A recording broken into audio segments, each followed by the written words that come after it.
Friends forever, that's what we are. Through the thick and the thin, we're friendship stars. We're banger main buddies from the days of old. We laugh, crying, hug, friendship solid as gold. My circle, whatever started a year ago. We share our stories and your stories were told. 80s, 90s memories that give us glee. And on the block party shows and KOTB. Now our friendship circle has grown by far. Hashtag friends forever, that's what we all are. Boom.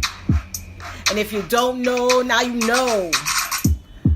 My so-called whatever for life. Hashtag MSCW. Hashtag friends forever. Yeah. Yeah. Hello? Hello? Yeah. Oh Hey! Yeah. How are you? Wait, who is this? This is Anthony. Who are you? Oh, Anthony.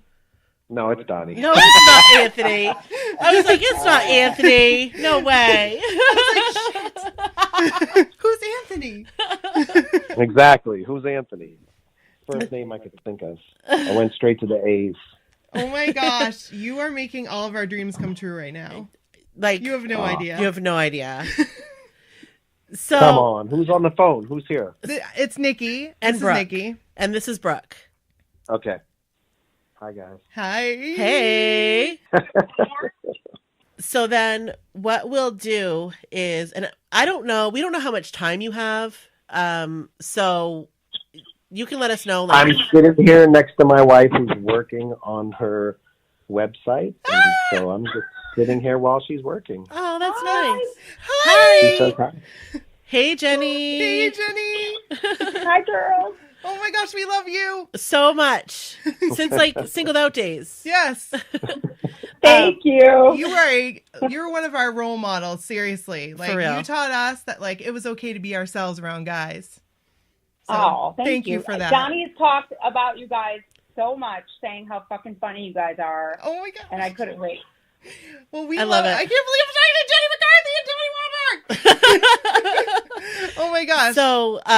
So what we'll do is we will intro our show.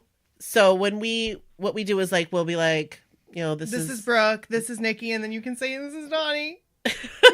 and this is my so-called whatever. And then we'll just get right into it. Yeah. And we don't have like an interview style. It's more like a No. conversation. Whatever you want to talk about, just go. All right.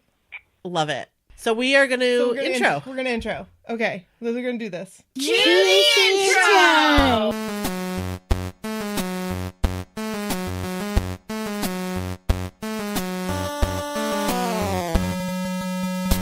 This is Brooke. And this is Nikki. And this is Donnie Wahlberg. And this is my so-called whatever. Oh my god. You guys, What's going on right now? What is going on? welcome to the block party. We ain't leaving out nobody. We're not leaving out Donnie No, because because he's here. Oh my gosh. I'm here. So I'm here. Sort Oh of. my I'm God. here on the phone, but I'm actually in snowy Illinois right now. It's very, very snowy right now. it's very snowy in Bangor, Maine too. Yes. Very Yes. snowy. Good old Maine. Yeah. You know, Yes. you can always count on one thing in Maine: snow. This is true. Hey, have you ever been to Bangor, Maine? Yes, I've been through Bangor, Maine. Stop it. I've been to Maine.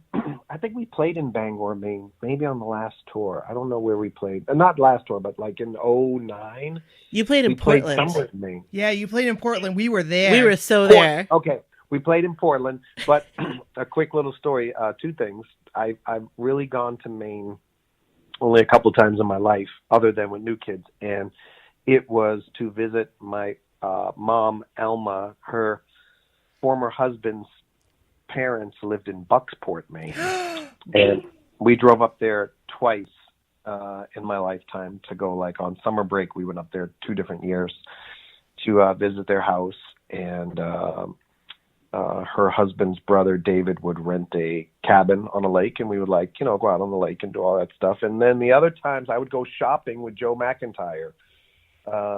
What? I'm forgetting the town where you go, where everyone comes up from like Massachusetts to go shopping. Like damn it. Kittery or Free Kittery.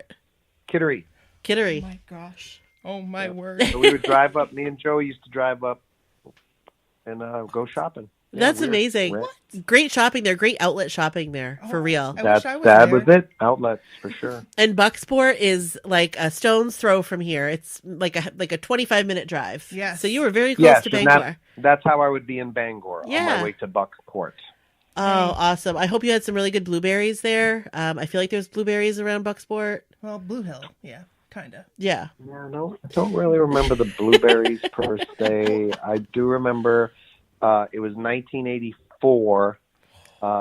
One of the times we went, and there's a picture. I don't know if you would remember in the New Kids on the Block book, the Our Story book, Oh, like yes. the first book we put out. That was like There's our Bible. a picture of Mark and I. Yeah, there's a picture of Mark and me sitting down like on like a rock somewhere, and there's a big view behind us. And that picture is like old black and white picture is actually taken. That was on our trip to Maine. Oh, cool. See that? Small world, baby. That's Small world. amazing. So it wasn't out of the question. I used to okay, this is just a quick story. I used to make these paper plates, and I lived at a dead end street, but just in case you guys ever drove by, I would make these happy birthday Donnie, happy birthday Joey McIntyre, New Kids on the Block fan lives here, and I'd put it in my window just in case you ever drove by.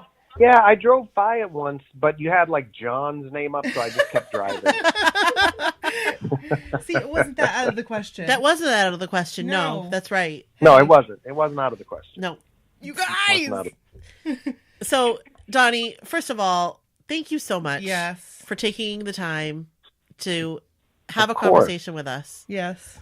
Well, look, I love what you guys are doing. I don't mean to interrupt. Forgive me. I love what you're doing, and I love that so many, blockheads and fans and everyone get to sort of share their stuff with you guys. And I just, I love our community, and there's the overall sort of New Kids family of fans and friends and everyone, but then there's little pockets and groups, and each little pocket, whether it's the MPDs or the Pink Hearts in NorCal and stuff, all these different groups, it all just it helps build the community. The mini communities inside the communities help strengthen the broader community, and what you guys do just allows people to share their stories, and it's really it's important because we're all an important part of each other's lives, and not just New Kids and you guys, but you guys and each other and your stories and your experiences, and you guys relate to each other in so many different ways that it all matters, and I'm happy to partake in as much of it as possible. So I thank you guys for doing what you do, and I'm honored to be a part of it, and I'm happy to do it. Oh, you're gonna make me cry. Well, thank you, and you can interrupt whenever you want. Yeah, please feel free. Yes, please. Free reign. You know it. Okay. So we have, as you may or may not know, We have a story. We do have a our story. about our podcast, and you are. Only one story. Oh well, my gosh. Okay. This is, I think, one of the most important stories that you were directly involved in, and we wouldn't be here. And we can say this 100%. We wouldn't be here without you. we 125%, absolutely. We would not be here right now in this moment. We No. wouldn't have been on the cruise. Maybe there are a lot of things that have happened because of something that you did. You set it in motion. Well, tell me. So we started this podcast. I'm pretty open about it. I suffer from depression, and we kind of started this, Brooke and I, because she wanted me to have an outlet, to do something. And I came back from that initial New Kids on the Block concert back in July of 2017, like a different person. I went to that concert, one person, and I came back a different person. And sorry. And Which one was it? Which group? it was the Mohegan Sun concert. Oh my God, the Mohegan. Okay. Yeah, it was July 2017, and we had been to many other tours before that. But this one was it was different. It just had a different vibe and a different something, I don't know, something clicked Yeah. for Nikki Yeah. at that show. Mm-hmm. So I formulated this business plan, and I was like, because I knew I would have to convince Brooke, and I said, this is what we need to do. Like, there are other blockheads out there that have stories like mine, like that they've changed their life, and we need to hear them. Other people need to hear these stories. And we threw in the whole 80s and 90s thing too, because it's all about like Nostalgia, remembering your childhood. Remembering your childhood, remembering growing up in the 80s and 90s and what that was like. And so we started this podcast, and it was hard. It wasn't an easy thing to do. And there was some really rough periods, and then we got our first review, and it was the worst review you could possibly ever get. Well, like, to us, we were just the first review. It was like the very first one that we ever got on iTunes was, she gave us 2 stars. I guess she could have given us 1 star. Yeah, she said, meh, good idea, but poorly executed. Right. So that day, I remember that day, that specific day. It was a Saturday. It was, and it was in August, so we were only out for like a month. So we had like 8 episodes out or whatever. And so that morning we saw it, and we were like, ugh, that stinks. Like, why are we doing this? No, people don't want to hear it. They don't like what we're doing. And then, not even. Well, I was like, give me a sign. I said this out loud, and my kids were right there. I said, because they knew, like, they were excited, and they, what's wrong? And so I said, oh, well, sometimes you get bad reviews. Like, you guys want to do a YouTube channel? This is what happens sometimes. Sometimes you get a bad review. So but in my mind, and I said out loud, if we're supposed to do this, we need some kind of sign. We like something tell us that we're supposed to do this. And I kid you not even an hour after I said that, you posted on Facebook one of the stories one of the episodes that we had done about you on a motorcycle. Amy's story. And that was it. After that, Donnie, we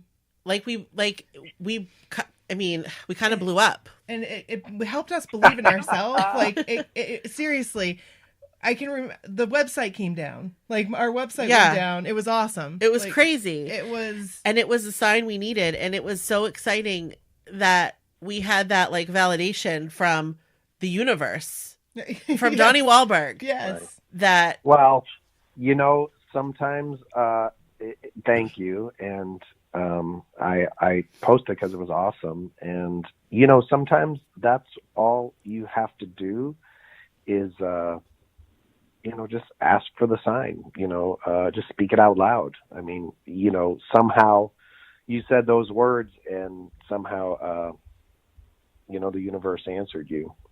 And, it's life's not always that easy, but, I'm a believer in that, Jenny's a believer in that. Like, we're very strongly believers that, you speak what you want into existence. And it doesn't mean it's going to snap your fingers and it's just going to happen. Right.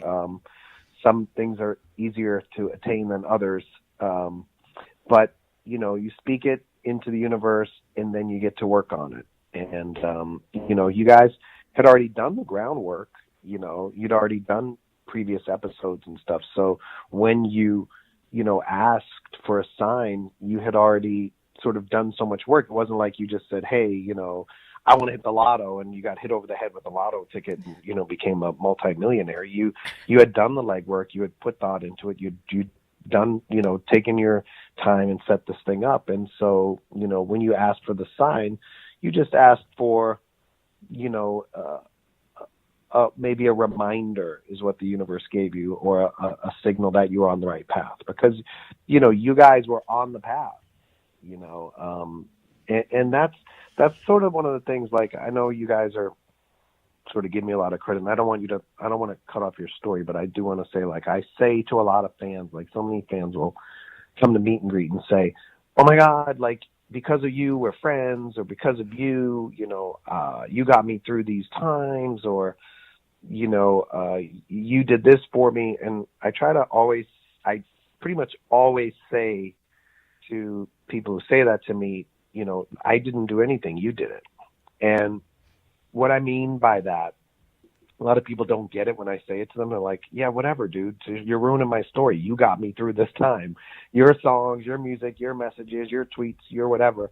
But the truth is, it's the person, for anyone to be accomplishing what they want to accomplish, or achieving what they want to achieve, or surviving a traumatic experience or a traumatic time, or making friends and opening their heart to people, and creating communities of blockheads or whatever. It's myself or my bandmates, we're just like part of the ingredients in the soup. And the individual is the person that makes the soup. If someone's struggling with, depression or challenges in life, a lot of fans will say when they were younger, their parents were divorcing, or they were dealing with hard times and New Kids got them through it. It's not so much that New Kids did it, it's that they knew where to turn for what they needed to get them through that time. Mm-hmm. And so I could take credit for reposting your thing and being the break you guys needed or the gift from the universe. But in truth, I'm just a small part of what you guys were already going to do anyway. You're already doing it. You already created the blog and we're already doing things, and you had the idea to do it all. And, I'm just part of, you put it out there with love, and another loving soul just happened to stumble upon it and push it forward. And that's what happens. But you put the loving signs out there. You put it out there. And to so many fans who I've said that to, if you're one of those fans listening and you've heard me say, I didn't do it, you did it. It really is the individuals who do these great things. And I don't want to discredit what people are saying when they say that. I'm actually trying to strengthen them and to let them know that, to give themselves credit. So give yourselves credit for, having the epiphany and the idea and the want, and then the will to follow through, and to get hit with the negative reviews, and then to keep going. You didn't quit. And you didn't, not only you didn't quit, you gave your kids a positive message about it, rather than be a victim and complain and, oh, woe is me. You said, kids, this is going to happen to you when you do your stuff, and you put your stuff on social media and put it out there in the universe. You were good teachers in that moment, and you didn't have to be. It's a lot, and I'm sort of saying a lot, but it's really, when I say this, I really mean it. And I really, like I said, if anyone who I've said this to is listening out there, including you guys, it's really just take a moment and acknowledge yourselves. Because, we all have struggles. We all have moments, and, and we know that there are a lot of people who don't get through really hard times, like depression and stuff like that. And, the things that we bring on in our life that are really good, typically, it's not an accident. It's because we know where to turn, or we make choices that help us to feel better or to get stronger. If I'm, in a frustrated place, I have to find ways to get through it. I have to turn to, something or someone that I know is going to inspire me or make me feel better. But it still would be my choice to do that.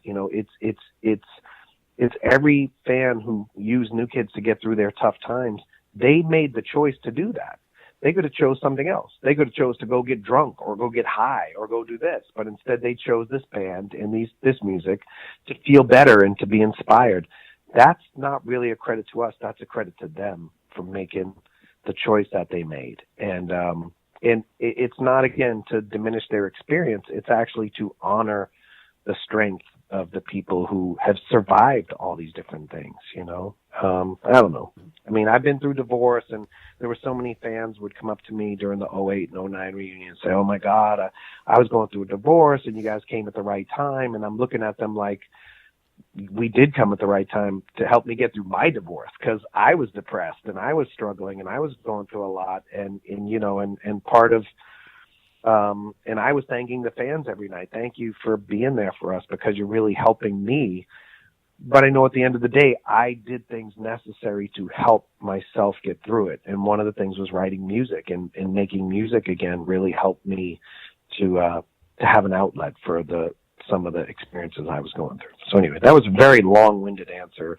I didn't mean to interrupt your story, but I do want people, our fans especially, to know to pat yourselves on the back sometimes. If you've been through a struggle, you've been through a heartache or loss or whatever, and you get through, like, pat yourself on the back, for the things that you've achieved. And, yeah, sure, give us a little credit for being part of the journey, but we're just a small ingredient in the incredibly complex challenges of life that so many of our fans have struggled with and gotten through, really in large part to their own stamina and fortitude and grit and courage. So yeah, that's amazing. I don't even know what to say. I know, because like you speak to us, like you, and I'm not saying just like Brooke and I'm saying like every blockhead out there who reads your tweets, that it feels like you're speaking directly to us. Donnie's words of wisdom. Seriously, like. Yeah, in a lot of ways I am. I guess it's like this, a lot of times when I write a words of wisdom, sometimes I'll go on Twitter and I'll see like somebody wrote something like, damn it, today sucks, I'm going through a hard time, and I'll just go, okay, I know what to write. I'm going to write with this person's struggle in mind. But sometimes it's like I'll just sit there and like I'll be in like the makeup chair at Blue Bloods, and I'll say, what am I going to write right now? And I'll just sort of get still and think about what I'm feeling and what I'm struggling with or what I might be worried about, and I'll write really a message to myself. And the thing is, I think in a lot of ways I feel like I'm speaking to you guys even when I'm writing about myself, because I know we can all relate to this stuff. There's really no difference. Sure, there's life differences, and I'm in a certain position. I'm a guy, or girls, and there's all these different elements. You live in Maine, I live here, you do this for a living, I do that. But at our core, we really all do go through so many similar things. And the words of wisdom are just as much a reminder for myself as they are for anyone else. And I do feel the bond that you guys talk about. Like I don't take it for granted. I know like a lot of people talk about the cruise this year and like the titanium speech and stuff like that. I get touched every time I hear someone reference that or talk about it, because I am speaking to my heart, and I do feel like I'm speaking to kindred spirits, I mean what I say, and I do, the boat is a perfect example, standing on that deck. I mean, I feel so much love when I'm standing there, and so much gratitude, and so connected, and so like I'm just speaking into the mirror at, 3,000 reflections of myself. Like everyone on that boat is like, we're like intertwined. We're like the ponytails on that Avatar movie. It's like all our ponytails and tails are like intertwining. Jenny's laughing at me. It's like I feel that, and sometimes when I pick up my phone, I feel it. So I appreciate you saying it, and it means a lot that I speak to you guys, because I feel that connection. It's very real for me, and it means the world to me that what I say connects to any of you guys. It means a lot to me, and if it helps anyone out there, then awesome. And just know it's helping me too, and you guys help me the same.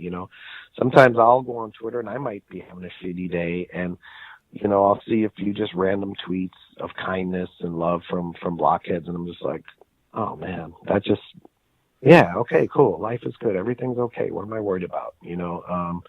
It's like, and in those instances, I know where to turn, just like you guys and so many fans turn to us. I can turn to you guys the same way. Like, I'll pick up my phone and be like, I need to feel love right now. I want love. There's too much negativity. I'm frustrated at work. Where's some love? My wife's not available. What's going on? Let me connect with my people, and boom, I could see a tweet that's funny or sensitive or, gratitude or whatever. And it's like, and I go, and I'm just reminded of like this special thing that we have, and how lucky I am. It really is special. It's like nothing.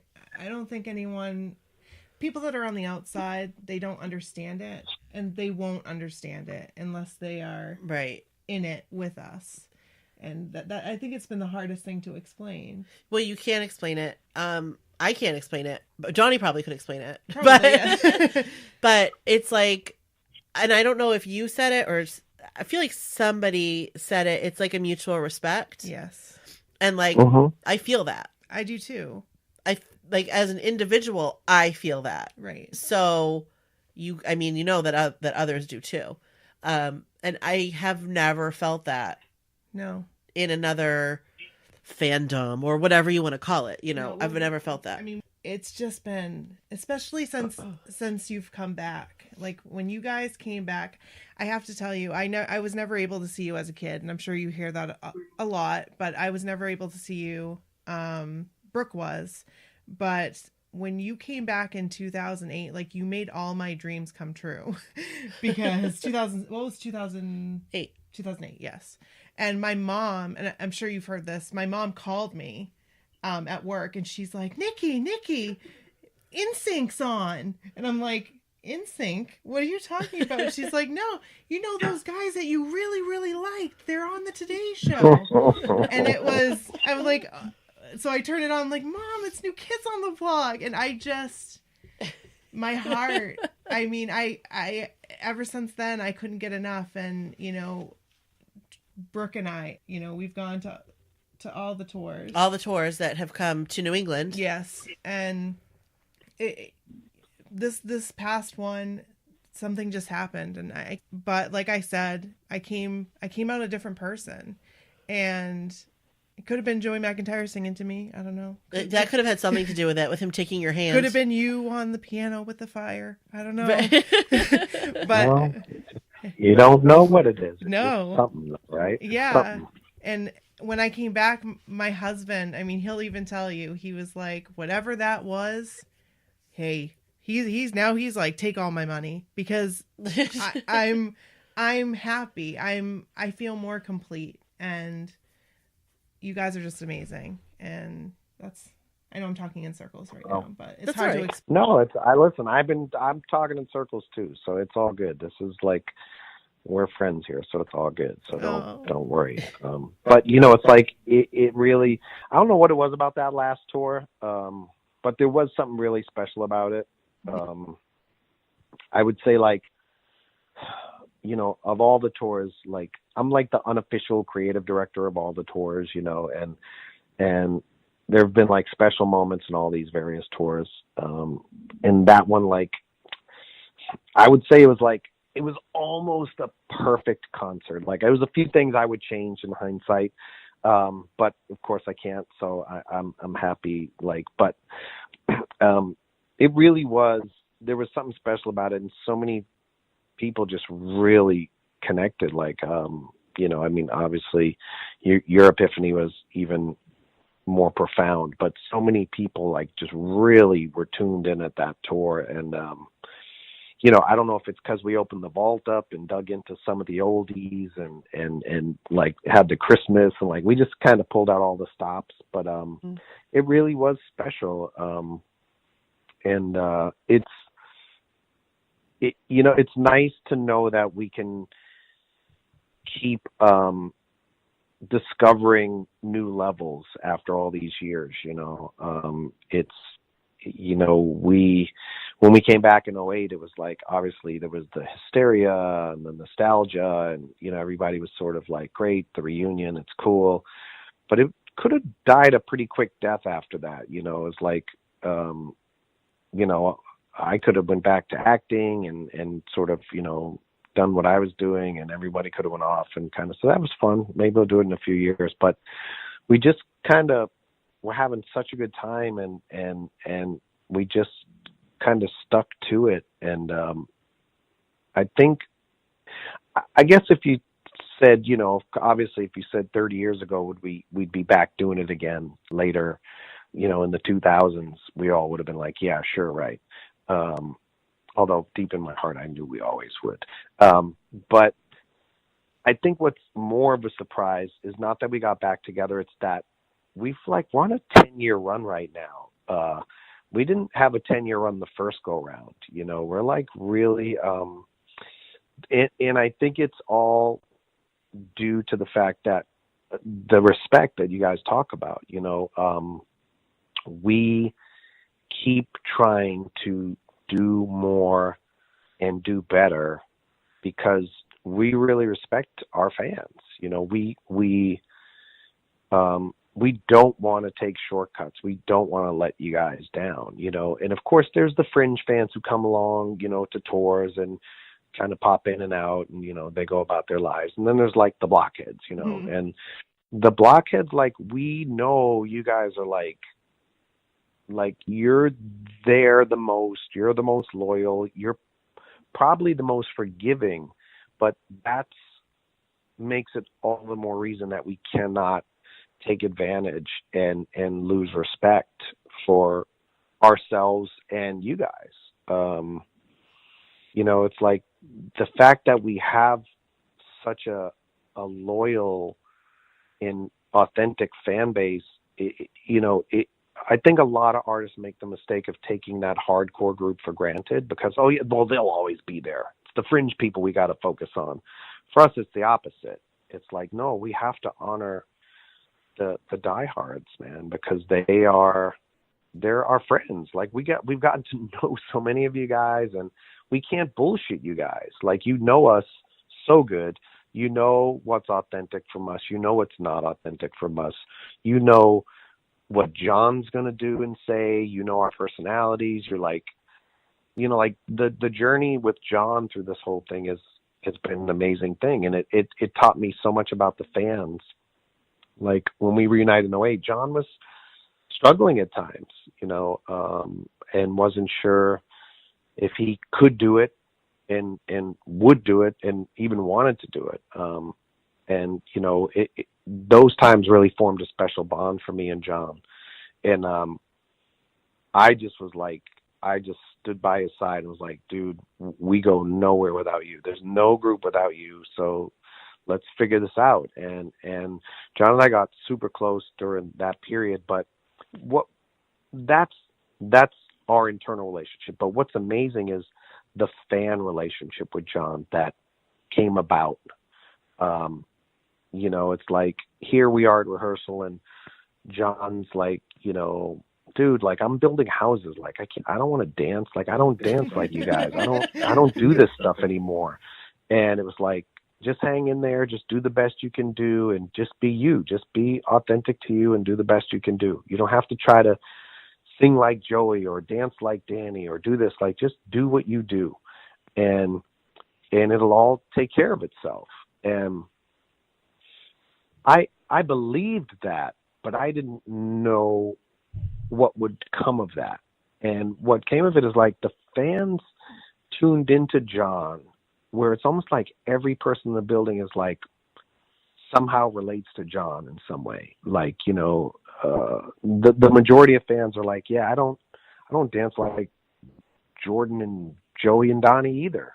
And I don't sing like Jordan, but I kind of relate to John. Like I'd be up there kind of nervous and kind of shy and kind of, you know, feeling like, can I really do this at almost 50 years old? You know, it's this magical thing that happened where the fans accepted everyone for who they are. Mm-hmm.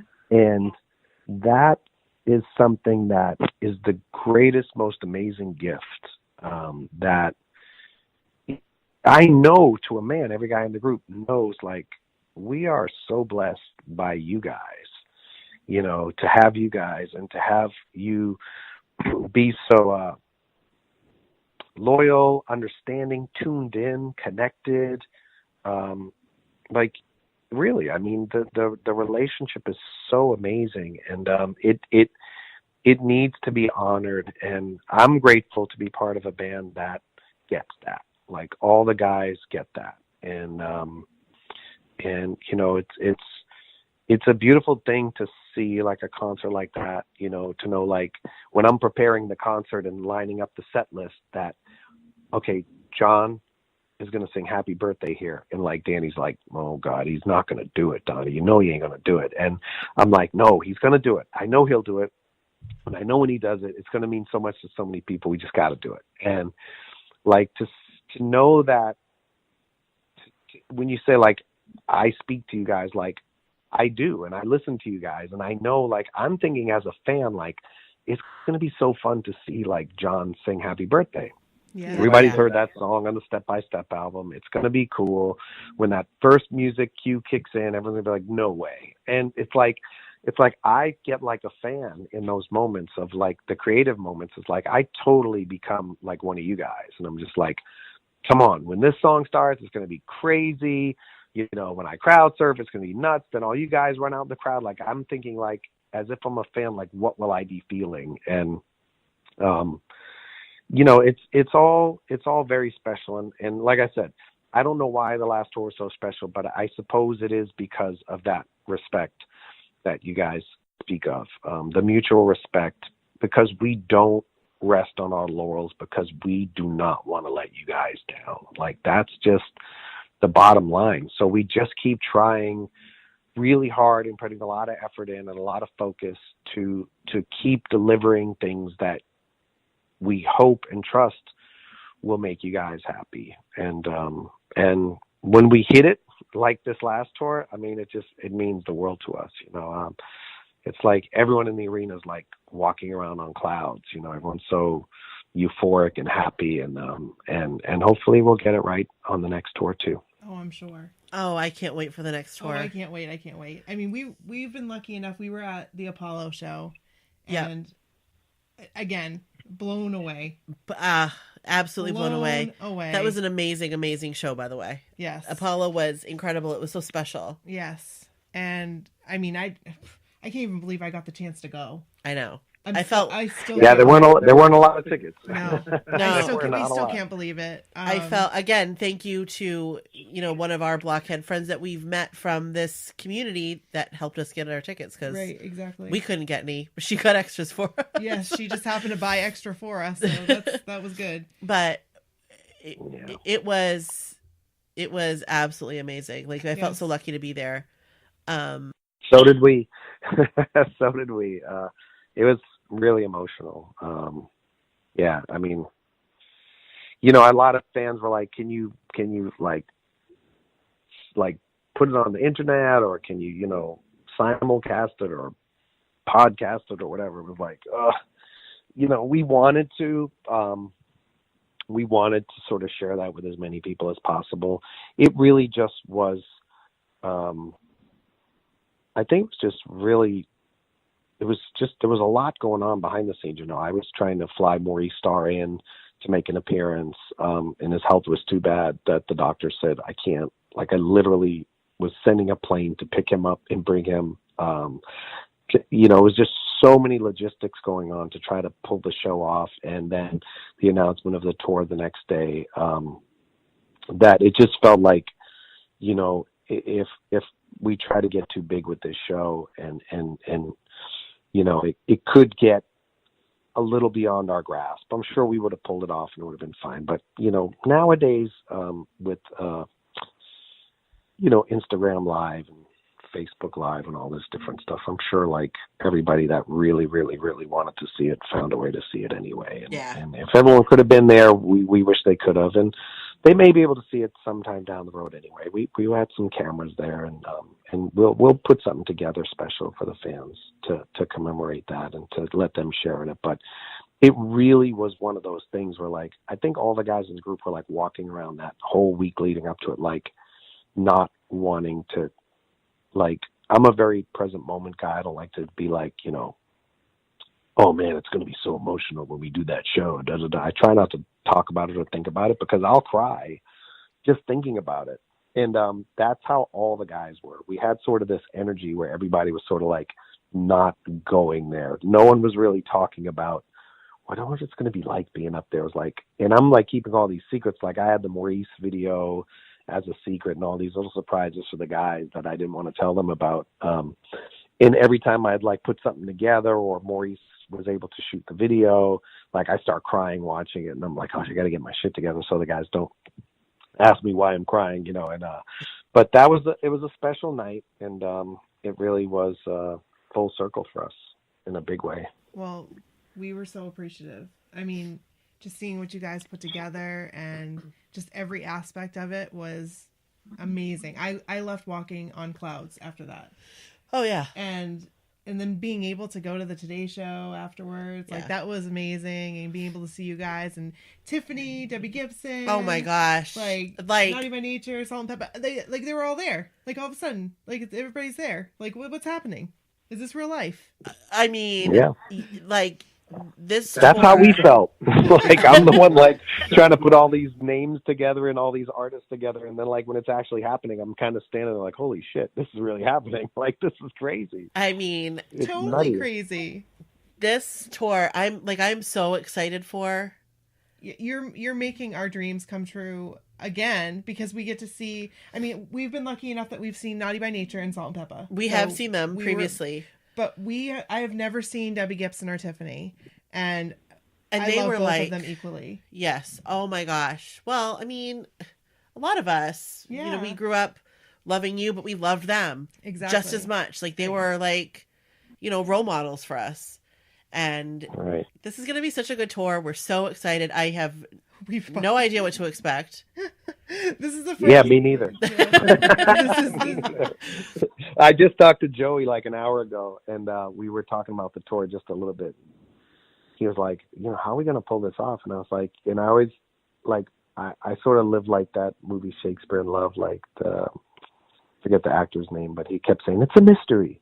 It's a mystery. It's like, that's me. Like, it's like, I don't, you know, I remember Jared Paul, our manager, came to me and was like, what are we going to do for next tour? And I was like, I'm telling you, man, we need to do this like a jukebox kind of tour, like with all these different artists, you know, the kind of artists like we have pop out at our shows and do surprise appearances. And I was like, we have to do this like a mixtape. And he was like, well, how are we going to get all these artists? And I was like, dude, we'll get them, man. Just like, let's just decide who we want and try to figure out how to get them. And we'll just call it the mixtape tour. And like, let's have some fun and like really tap into the music of our era. And he was like, all right, great. And he's like, well, how's it going to all work out? I was like, I don't know. It's a mystery, man. It's like, but let's just do it. And to me, that's coming full circle in this conversation. That's like what I said to you guys at the beginning about your blog. It's like, I don't know how it's going to happen, but I'm going to speak it into existence. And then we're just going to go about making it happen.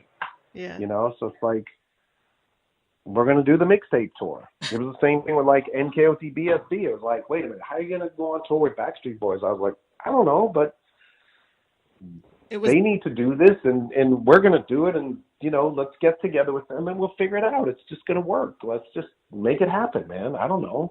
And somehow it always just works out. But it doesn't work out by luck. I mean, we definitely got to do a lot of hard work, and we have to, a lot of artists and a lot of hit records and a lot of, you know, moving parts. And we have to respect everyone's contributions to the show and what they have to offer. But somehow, you know, just by staying open, it'll all work out. It's a mystery. It's such a joy to me, though, to be like able to be creative in this way, like helping create the concerts and figuring all this stuff out, not just with New Kids, but with other artists. It's like, it's so cool. You know, it's like playing chess, but like rapid fire chess in the park with like 20,000 people watching the game. And it's just so fun. There's no feeling like walking off stage at the end of a concert with confetti flying and like seeing everyone happy and seeing the familiar faces and knowing like, and having them say, yeah, you got it right. It's so rewarding. You know, it's, we have a deep connection with you guys and with all our fans. And it's very authentic and real, and we see each other about, and I'll see fans when I'm on set in New York, and see fans here and there, and you know, at Wahlburgers, you name it. And the bond is real. It's very special.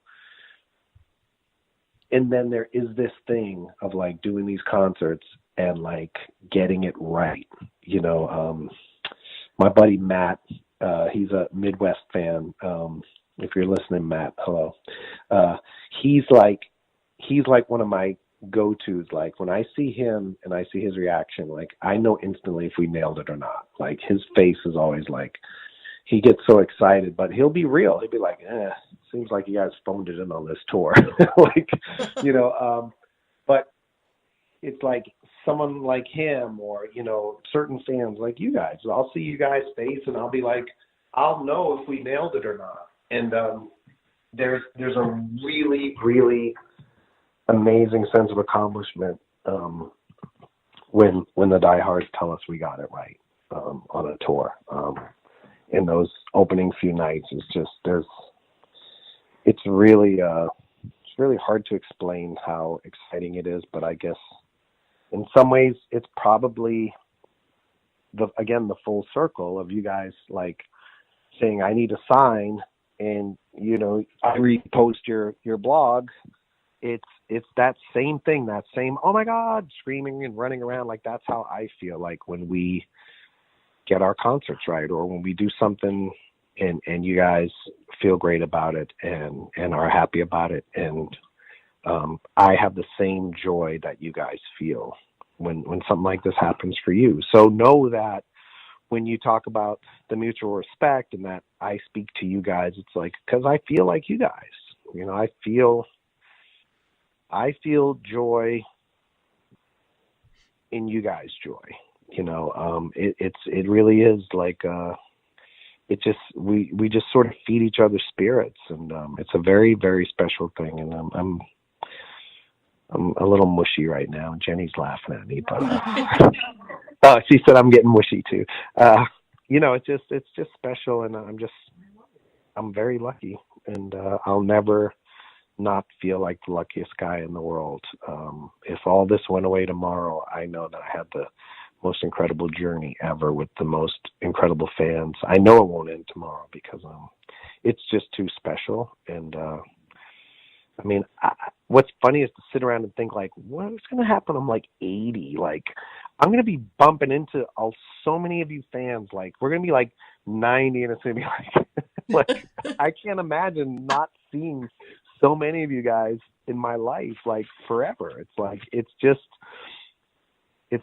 really crazy to think about, but I can't wait to see what it's going to be like. We're going to, we'll share each other's walkers. I was going to say. We'll denture grip. We'll make a BH compound that we'll all live on together. A nursing home. Yes, a big nursing home that we all live together. And walkers bump into each other. Yeah.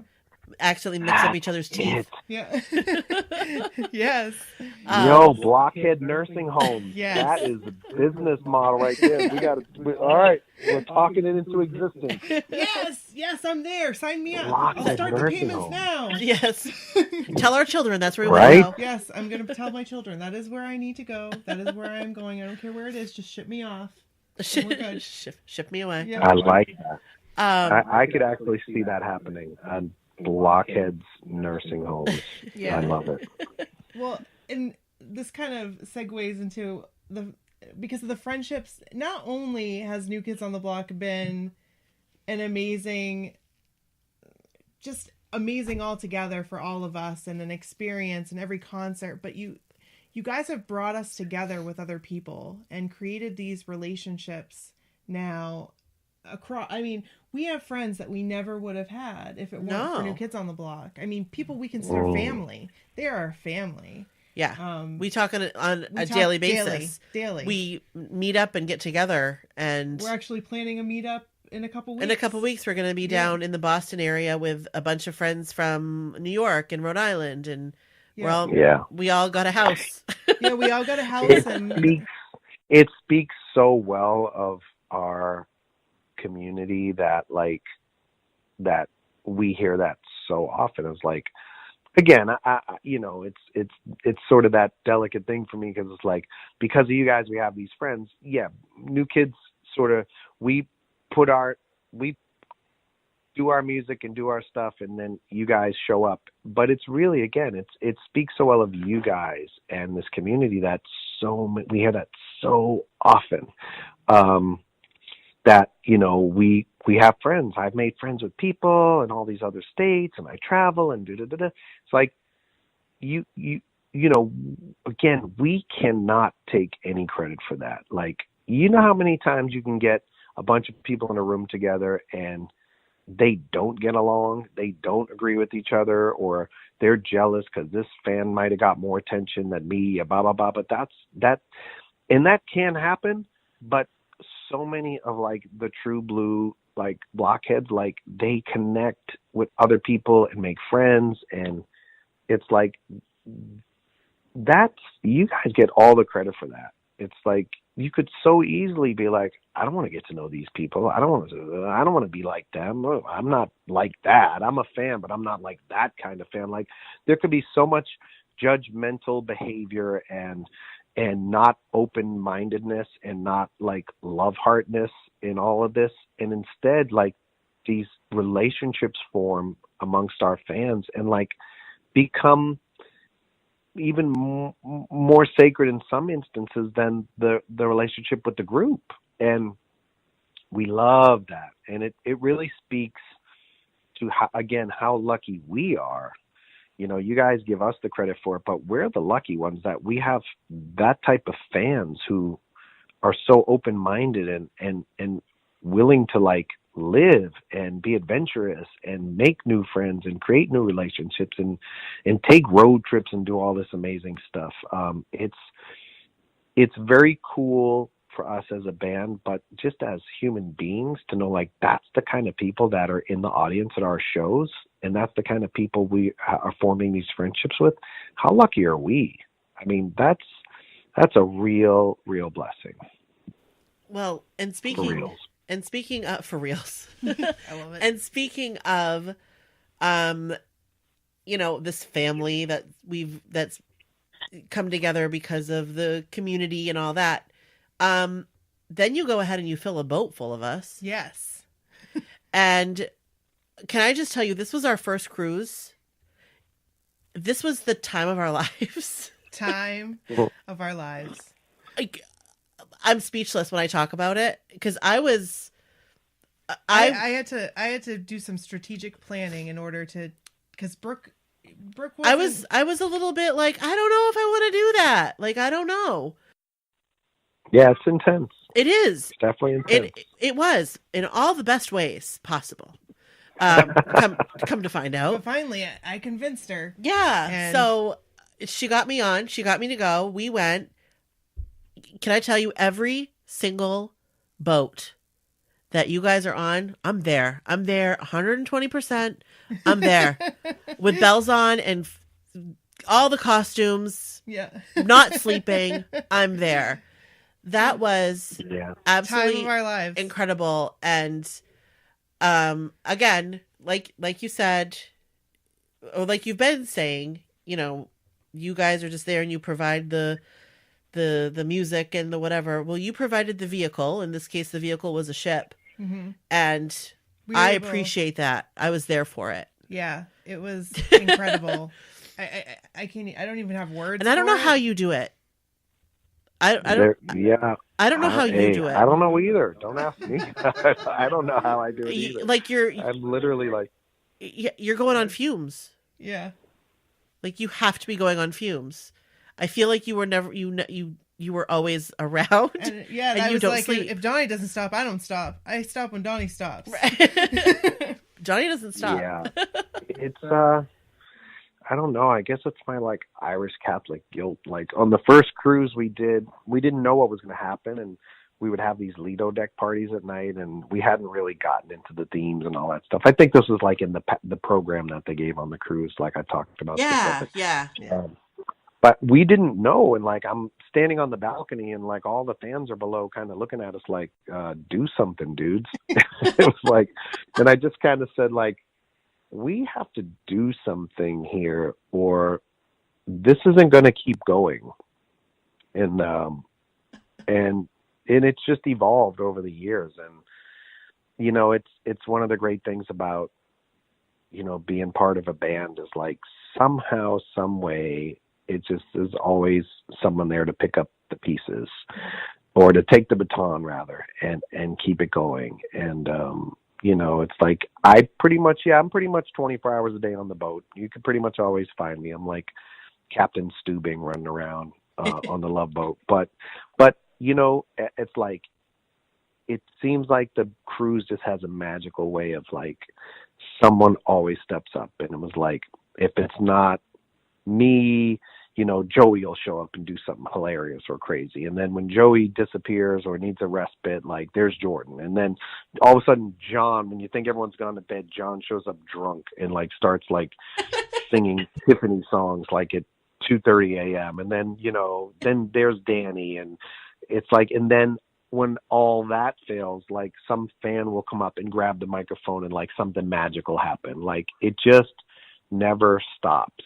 And, it really is. It's like, you know, I jokingly use that Avatar reference, but you know, we really are, it's cryptic and it's like words of wisdom talk, but we really are just like, just connected, you know, us and you guys, like there's a connection. And, I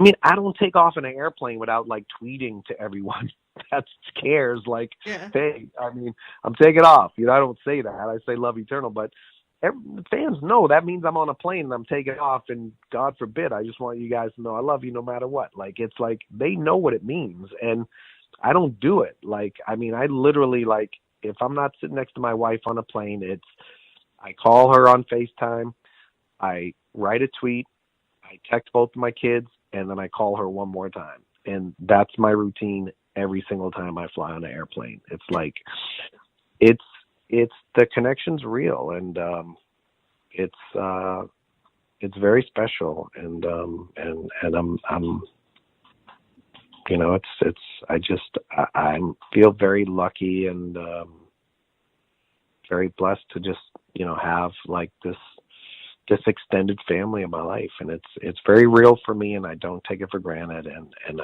not a day goes by that I'm not like channeling or tuning in or just, you know, thinking of, you know, my Blockhead family, and like, what are we going to do next? When are we going to see each other again? What's going to happen or whatever? But it's very real for me, and it's very wonderful. Well, there you go.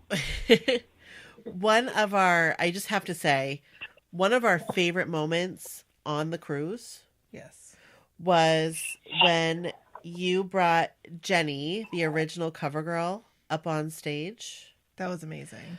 Yeah. It was just, I felt like I was 9 years old again. Yeah. I seriously felt like I was 9. And she's one of our really good friends. Well, you guys are the ones that told me she was there, right? Because I know I was riding around on Corey's shoulders on the deck. Yeah. It was our friend Maria. Yeah. Near that tiki hut. And I remember I'm like, what? You guys are yelling like, Jenny's here, the original cover girl. Yeah. I'm like, yeah, okay. And what I was trying to say is I knew it was like, it was like Blockiversary was the next night, so I couldn't really explain it, but I was like, tomorrow, like, right. I'll deal with it tomorrow when it's Blockiversary. That's a better time. So I'm like, you know, had a few drinks, and I'm like in the middle of all the chaos, and you know, trying to keep the party going on the Lido deck. But that was a funny moment. That was amazing. And then after that, I'm telling Corey and all the security guys, I'm like, hey, go find the girl. They're like, who? I'm like, the girl from the Cover Girl video 25 years ago. Evans just popped in. He's go find that girl. He's imitating me. He's saying, go find that girl. Say it again. Go find that girl. Oh gosh. That was amazing. That was great. That was a very special moment. It really was. Go get that girl and bring her That's right. Bring her back. Bring her back. It's nice when those moments happen too, because there's so many like, oh my God, I wonder whatever happened to, person A, B, C, D through, the alphabet 700 times over. Like, and that's one of those people. It's like, and I meet people a lot. Like I met people who've been in videos before. There was a girl in like the Valentine girl video from our step-by-step long form video. And she was like, that little girl who's sitting up with her hand on her chin above the audience, that was me. And I'm like, what? So that's always fun and special when that happens. So thanks for helping make that happen. Oh, and her blog, which was awesome. Yeah, that was amazing. That really was. And the community helped find her, and then told us about her, and it was just amazing. And I'm so glad that I got a chance to meet her when I went out to see Joe in LA, and we connected, and then we've just become friends, and we talk every day now. Right. All of us. Right. So. Yeah, that's cool. Very cool. So many different times during the cruise, during the Apollo show, and I'm sure in this next tour, it's just the connections. Like you've been saying, the connections are real. Like you're so connected to us. You know what we want, and you never disappoint. It's always, what I'm talking in circles again, because it's emotional. It's an emotional connection that we have with you, and again, I have no. Yeah, we love you, and I get it, and I get it. I share it. I love it.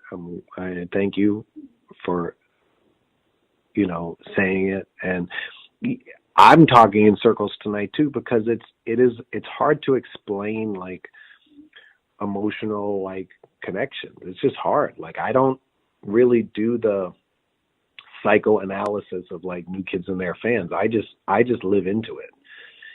I don't try to break it down. I'm not like, I'm good at sort of analyzing people, but when it comes to this community, I don't analyze it for a second. I'm just like, it's a feeling, it's an emotion. And for whatever reason, we're all connected, and I don't question it or study it. I just honor it and respect it and celebrate it every single day. That's how I feel about it. And it's easy to be redundant when you're talking about it, because it is hard to explain. It's hard to put, our fingers on what it is and why it is. And it's too great of a force to really make sense out of. Like, how did this happen? It's like, how did we 5 guys come along and become part of this thing, and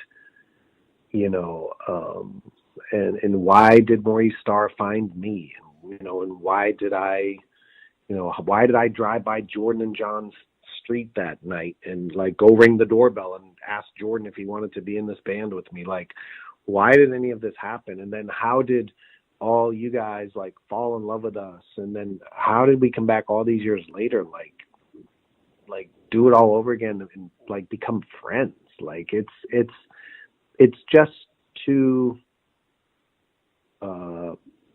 overwhelming to try to imagine or to try to explain and put into words. So it's the one time you'll hear me ramble like I'm doing tonight. It's like I'm rambling a lot because it's really hard to make sense of it all, and I try not to.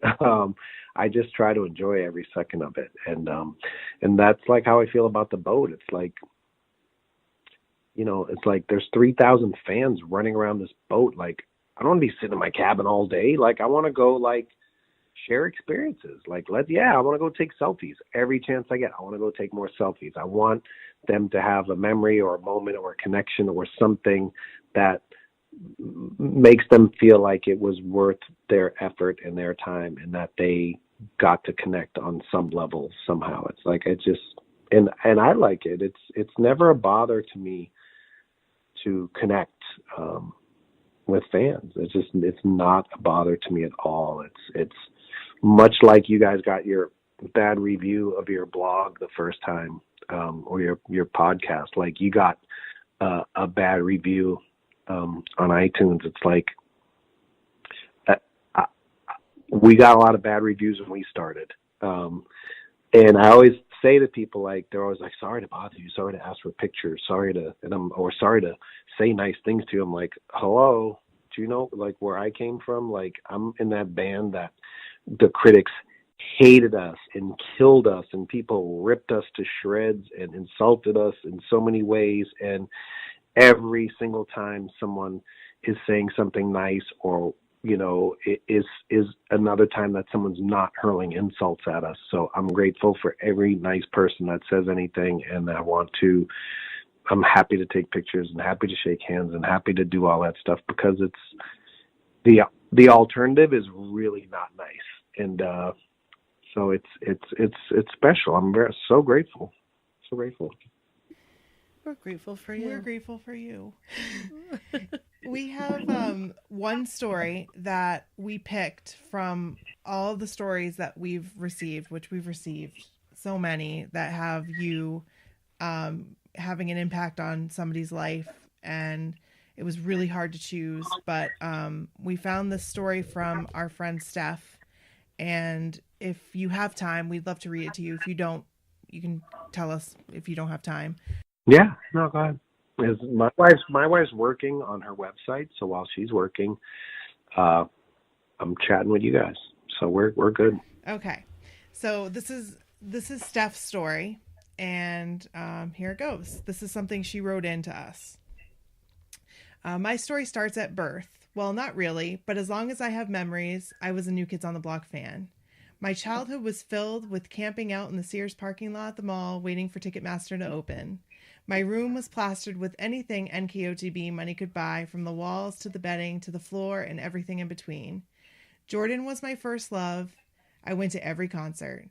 We sat in the nosebleeds so high that you couldn't even tell which new kid was which on stage, but I didn't care. I remember when they reunited, my mom called and said they were on the Today Show. I was like, really, Mom? Great. I'm not 10 anymore. I was so busy in my adult world. Family, children, career, graduate school. It took every waking second to balance it all and complete the daily tasks that revolve around all of these responsibilities. I didn't go on the tours. I still felt I was too grown up and didn't have time for that anymore.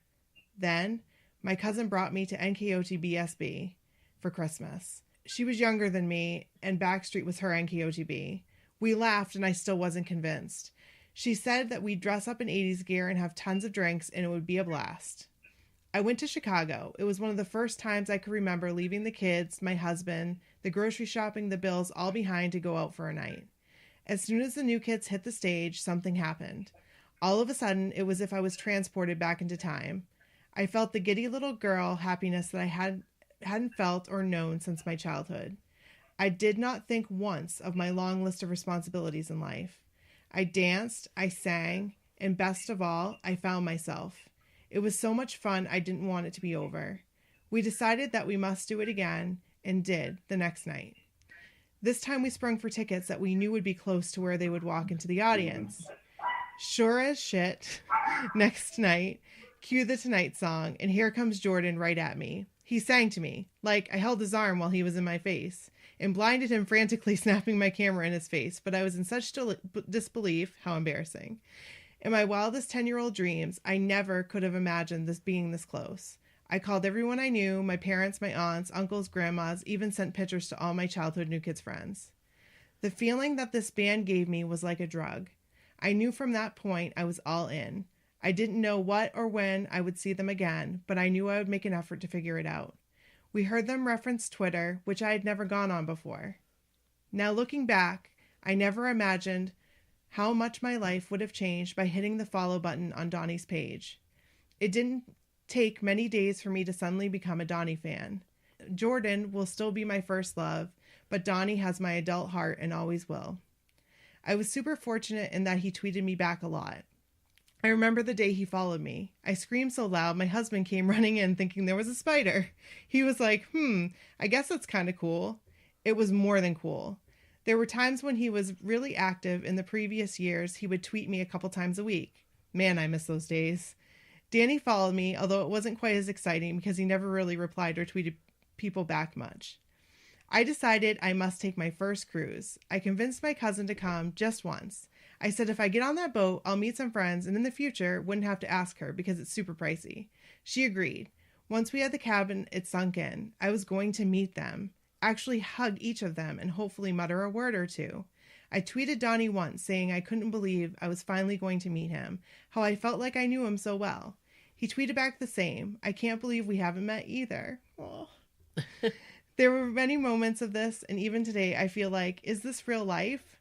The day finally came. My cousin and I were in New York City. We got in the taxi that morning, and now my annual phrase, we said, take me to Donnie Wahlberg. We got on the boat, and shit got real. We were maybe on the boat at 1.5 hours, and we were on the top deck. We were trying to take a selfie, which I had never done before of us, with the New York City skyline. Totally oblivious to our surroundings, John walks up to us and says, let me show you how. He was right there, holding my phone, teaching me how to take a selfie. I knew at that moment we were in for the time of our life.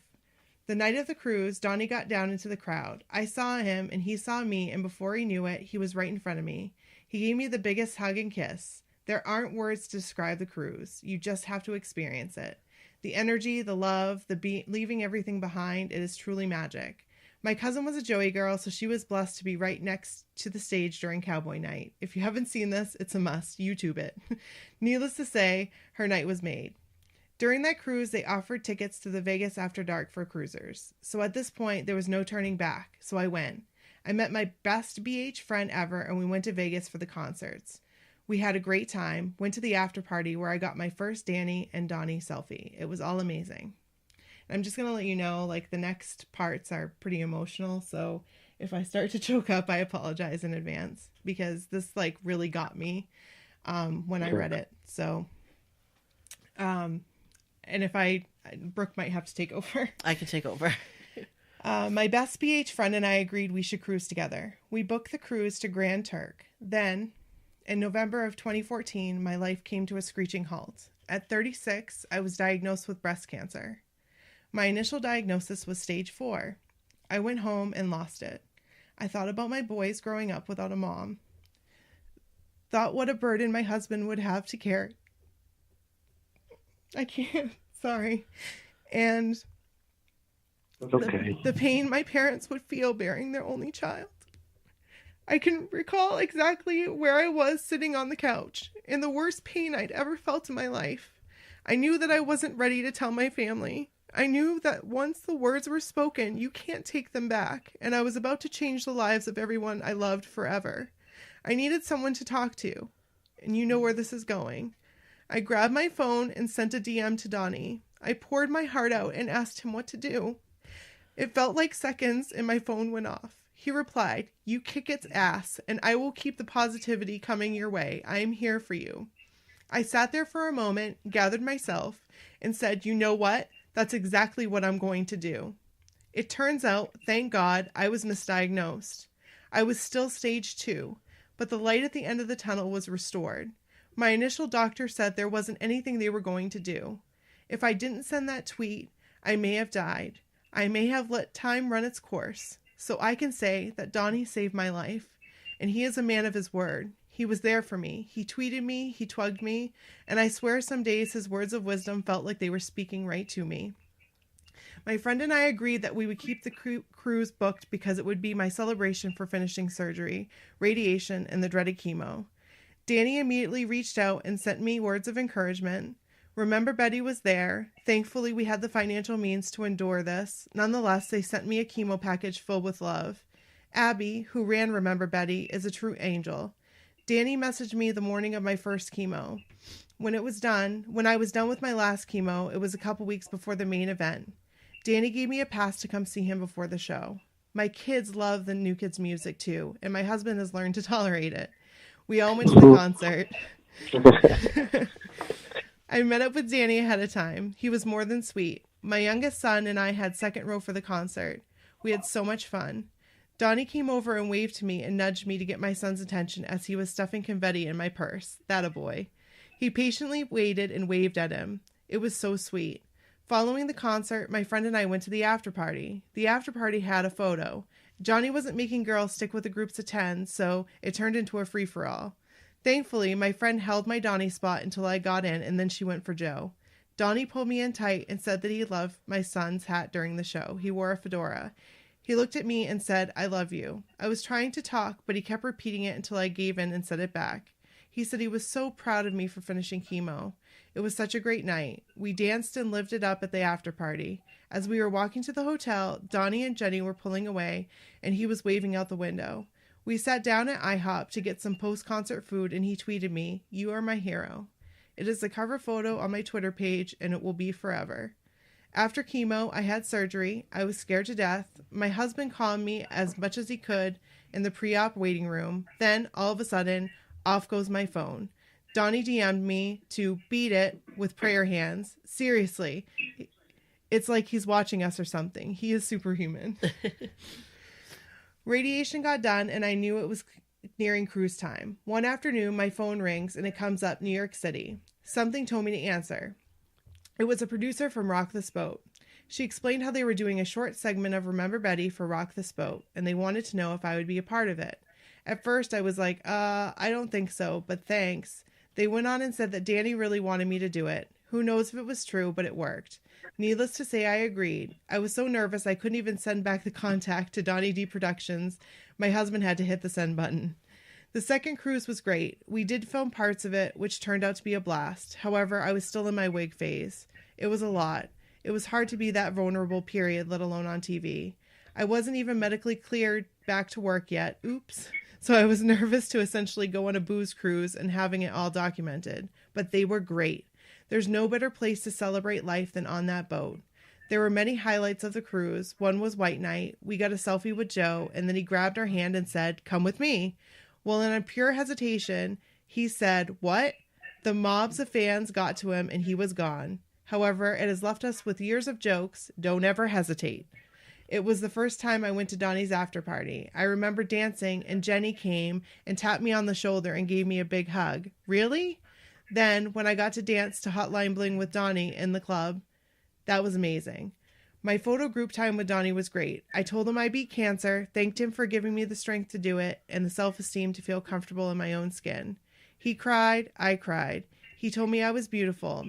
It was a moment I will never forget. The highlight of the cruise was dancing up on stage with Donnie, Jenny, and my friends. They were on stage dancing as the ship in the sun rose over Miami. In between, I've been fortunate enough to go to Solowood and St. Charles twice for the Going Home with Donnie. My husband and I got to fly out to New York City to shoot the green screen for Rock This Boat. The morning of, Donnie tweeted me to have fun. It was fun. Who doesn't want to have their hair and makeup done? It was a once-in-a-lifetime experience. The night of the show premiered, and my friend and I went down to St. Charles to watch it at the Hotel Baker. She got to meet Donnie, which was great. At this point, my family and friends have gone two ways, half thinking I'm mentally unstable, and the other small percentage supporting it. So it was nice to have someone to show I'm not crazy. When he walked up to us and hugged us, she was speechless. Mission accomplished. My husband and I also went to see Dirty Sexy Funny, so he was able to meet Jenny. He has supported me since that moment when she saw me, screamed my name, picked me up, and spun me in a circle. I love that girl. He was like, "Yeah, this is all real. You aren't crazy." Our family also loves Wahlburgers. We've eaten at numerous locations. Our highlight was getting to hang out with Paul at Almanove. Last year's cruise was a blast. I could go on and on. I will be on that boat every year it sails. It's like a reunion and therapy all in one. The best part is I have made friends from all over the world. There are few places I go these days where I don't know a BH that lives there. The bonds are like nothing else I've ever experienced. These 5 guys have led me to the best friends a girl could ever ask for.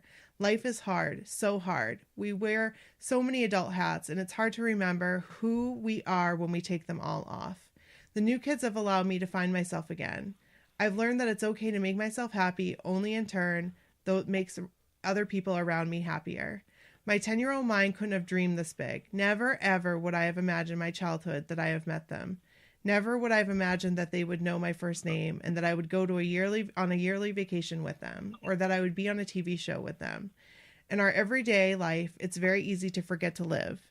Thanks to what this community has taught me, I now live. And that is Steph's story. Wow. I just really wanted you to hear it because it got me. It got me a few times. I'm sitting next to Jenny, see her bottom lips quivering. Oh, it just, It's a really good example of the stories that we receive yeah, on a daily basis. yes. A really good example of that, and just how you've touched people's lives. Right. And we appreciate it. Every single person that's listening right now, Yeah. 100% appreciates it. Yeah. We just want to let you know that. Yeah. No, I appreciate it, and thank you for reading it, and thank you for what you guys do. And you know, it's I feel the same. You know, I can't. It's hard to put into words, and I'm not as good like at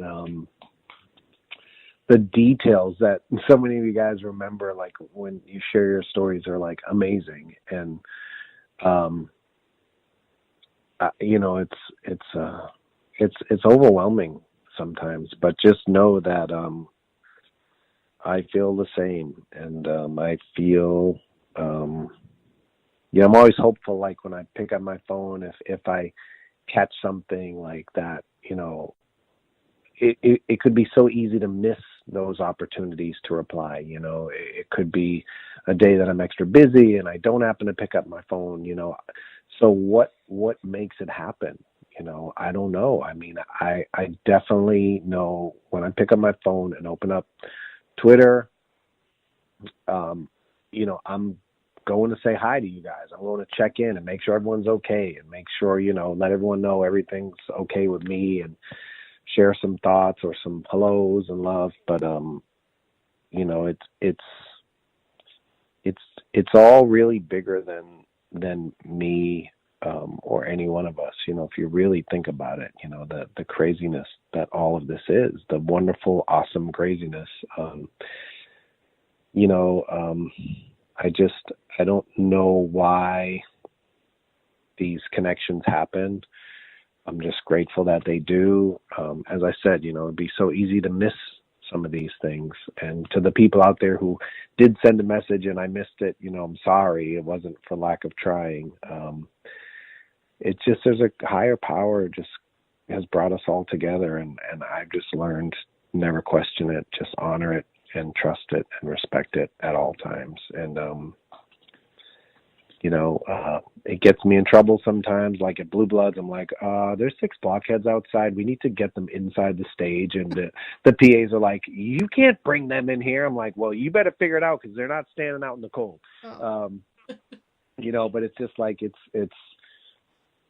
you know, I tell people, like, I could spot a blockhead anywhere. Like, I know, like, anywhere. And it's not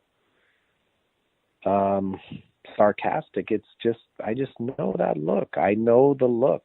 I know the look, not by the clothes or the hairstyles. I know the look in their eyes. And I like to think that sort of childlike, joyous look in their eyes is the same look I have in my eyes.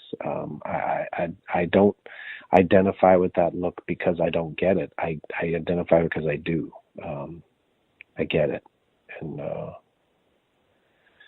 you know, just know that, to everyone out there listening, just know I get it. And know that there's been many times, you know, I love hearing about the early days of Twitter when there was like 1,000 of us on there. It was so fun. A lot easier to manage. I could write to like the same people 5 times a day.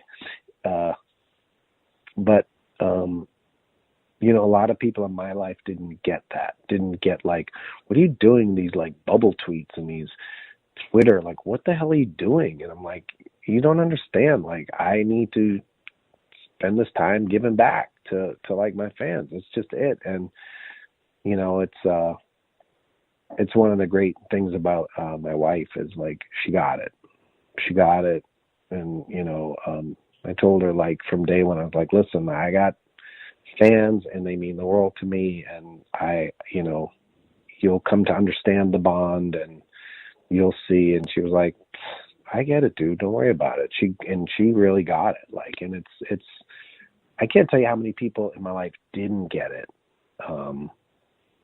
You know, maybe World of Johnny did, you know, because he would be in all my stupid bubble tweets and stuff. It was like, it's that important to me, you know, it's that important to me, and not you guys, like all of you guys listening, and all the BHs, and, you know, and even the ones that aren't here anymore, you know, they're still, their spirits are still here, and you know, those moments are real. You know, I can't tell you how many times I've like seen a tweet that someone was gone, or we lost someone, or someone was sick, and it's like, oh shit. Jenny's like, what happened? And I was like, she comes over and I'm like crying. She's like, oh my God. And it's like, you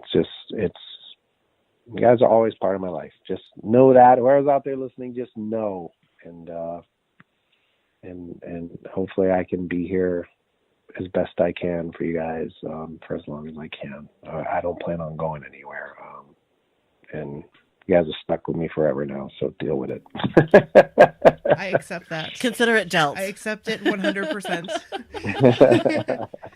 Well, we love you so much. And we wanted to say how much we love Jenny. Oh, I mean, we love Jenny. One of our first episodes was... Yeah, one of our first episodes was about Jenny. Yeah, she's a good egg. Don't cry now. Thanks, Brady. We just appreciate you sharing him with us, and also just the person you are. I mean, we've said this. We said this like way back. We couldn't imagine like our worlds colliding. Like, oh my gosh, Jenny McCarthy and Donnie Wahlberg. What? Are you kidding me? know. That's like the best thing ever. It really was. Yes. It's like a match made in heaven. It is a match made in heaven. in your heaven, and also Brooke and Nikki heaven. Yes. So thank you. That worked out really well. It's very selfish of us, but thank you. Oh my God, you guys are so funny. I listened to your whole thing, and I was so humbled listening to it. It was so beautiful, and I'm just so grateful to watch this whole community come together. It's like people have no idea. It's the most healthy cult I've ever seen in my life. And this is totally off topic, but thank you so much for writing those baby books. I appreciate it so much. Oh, no problem. They totally helped me out. I'm so glad. They helped me too. But like, for real, we just appreciate you guys. I mean, both of you, how much you do for us, and just keep accepting.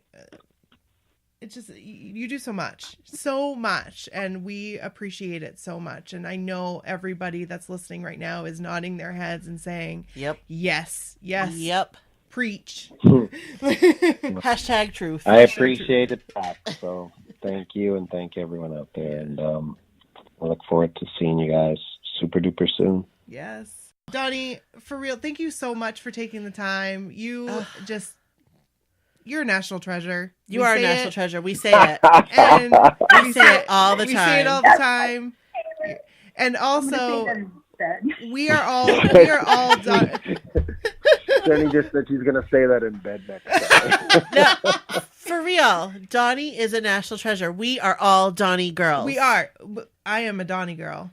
We're all Donnie girls. Even the boys are Donnie girls. Yes. Or Donnie boys. Yes, exactly. But they wear the Donnie girl shirts proud. They do. Yes. Well, yeah, I like that.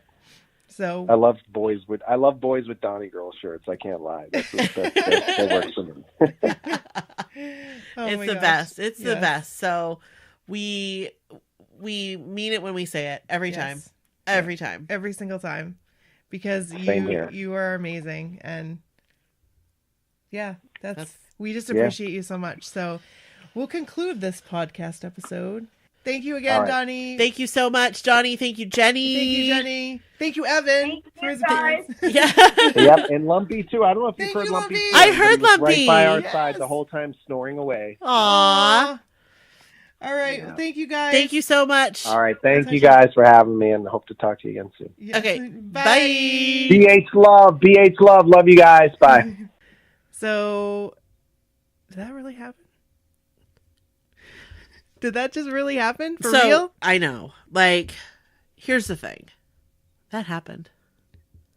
That is real life, friends. That was Donnie Wahlberg. And Jenny. And Jenny. Oh. Right? I mean, for real. Here's the thing, guys. As you already heard, I couldn't finish a thought, or like I was talking out of sequence. I was in awe. Donnie Wahlberg had me under his spell. I don't really know what to say. I was like babbling. I wasn't myself. And like editing that episode was pure torture to myself, because I'm like, oh my word, Nikki, what is wrong with you? Yeah, but like, did you feel cringy? Yes. Editing, yeah. Yes. And you sounded like you were right on point, like so professional. But we can talk about all of this in another episode. Right. Because I mean, that alone could be a whole episode. But for real, guys, if you're like, what is wrong with that girl? Like, nothing. What is wrong? I was just in awe of Donnie Wahlberg. You're fine. And a lot of people, I think, would have had the same thing happen. Possibly. I don't think you're alone. Okay. Because it's Donnie Wahlberg. Like, he has a trance. I was definitely affected. 100%. And yeah, so that was amazing. So we just wanted to do a little blurb here in the end, because if this is your first time listening to the podcast, welcome. Welcome. Thanks for listening. Welcome to the podcast. We hope we get you back. Yeah, I hope that you stay. Maybe listen to some old episodes. That would be amazing. Yeah. So you just listened to a block party episode. Right. Because what we are an 80s, 90s / New Kids on the Block podcast. Yes. So what we generally do is 1 week we'll do 80s and 90s, and the next week we'll do a block party, which is our New Kids on the Block episode. And that's what we just did. Right. And this episode was brought to you by Dawn, by the way. Oh, hey, Dawn. Thanks, Dawn. She's one of our Patreon peeps. Thanks for sponsoring this episode. And, also, we want to give a shout out to Jackie, a.k.a. Brown Sugar Honey, for that amazing intro. Jackie, you know what you did. Love that intro. You are wonderful. And we love you. Yeah, we do love you. So if you want to learn more about us and you're like, hey, I'm hopping on board this My So-Called Whatever train, choo-choo. You can do that. You can like us on Facebook. We're on Facebook, My So-Called Whatever.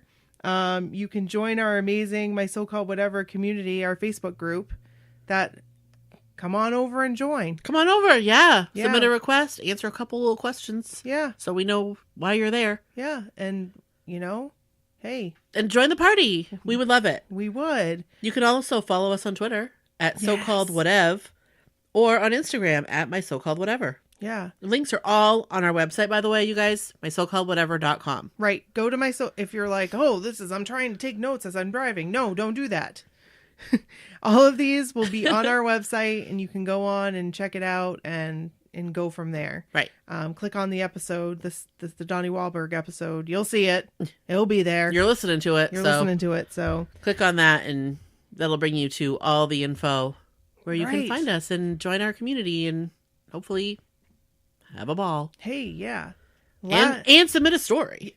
Yes. If you've got a story similar, it doesn't have to be like Steph's. Right. A New Kids on the Block story, another boy band story, an 80s, 90s story. We want to hear it. We want to read it. We want to read it on the podcast. My so-called whatever at gmail.com, guys. Send it right there. We'll read it on the podcast. We love stories. We love them. And also, last but not least, if you want to leave us a message. Yeah. On our party line, which isn't really a party line. It's more like a voicemail, but it's fun to call it a party line. It's fun to call it a party line, but we don't want to confuse you and think that you're going to be paying. I mean, it's a long distance number. So, I mean, if you don't, Like if AT&T makes you pay for that. Right. Or whoever your carrier is. I know I can call on my cell phone and it won't charge me. Right. So. But anyway. Anywho, you can call us at... First, let us know. If you want to call and let us know what you think about this episode. Oh, yeah. Do that. We'd love to hear. We love reactions. Yes, we love reactions. Donnie Wahlberg reactions. Or any reactions. Except for that girl there. I don't know about her. Don't say that. I'll cry. No one's going to say that. I think if anything, they'll call and they'll leave a message and they'll be like, Nikki, you are my spirit animal. I would have felt the same way and probably done the same thing. Hey.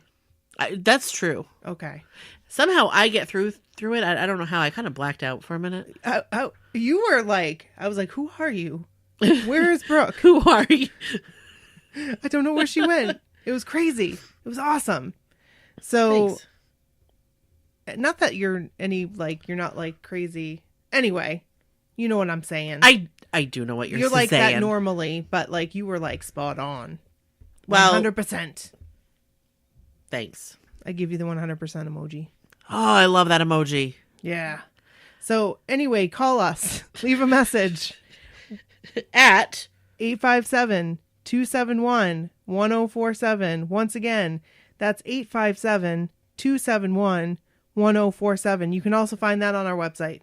Absolutely. Yeah. Just go to mysocalledwhatever.com. Yeah. Find it all. Yeah. Thank you for listening. Thank you for listening. Thanks for joining. Yes. And we'll see you next time. We'll see you on the flippity flop. See you on the flippity flop. That was foolish. Hey, that's okay. That's what we do. I like it. That's what we do. Bye. Bye.